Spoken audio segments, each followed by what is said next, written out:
La transformation des déchets en énergie n'est pas nouvelle, en revanche elle est souvent polluante. On cherche donc à faire de l'énergie propre, comme dans cette usine du Royaume-Uni. Si les incinérateurs sont polluants, de nouvelles usines, dont le principe de fonctionnement repose sur la gazéification à haute température, sont en construction. On crée alors un gaz de synthèse essentiellement à base d'hydrogène, de monoxyde et de dioxyde de carbone. Le plasma est essentiellement un arc électrique à haute température. C'est un arc qui frappe un peu comme un éclair. Il est souvent qualifié du quatrième état de la matière. Il s'agit d'un gaz à très haute température, hautement ionisé, et la raison pour laquelle nous utilisons ce plasma, c'est pour fissurer la longue chaîne des molécules organiques à l'intérieur d'un gaz. Selon les inventeurs, la méthode est beaucoup plus efficace que l'utilisation du charbon ou l'incinération classique. Le gaz créé peut être utilisé comme n'importe quel gaz.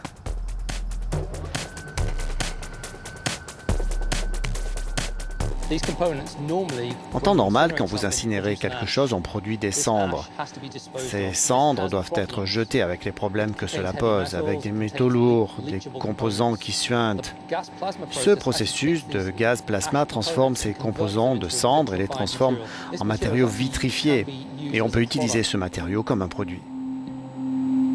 Rien n'est donc jeté. Ce plasma rock ainsi créé peut être réutilisé pour, par exemple, protéger des canalisations. Avec une estimation de 2 milliards de tonnes de déchets enfouis uniquement dans les décharges du Royaume-Uni, cela donne une idée du gisement disponible. Pour certains, pourtant, l'effet pervers serait d'encourager à produire toujours plus de déchets.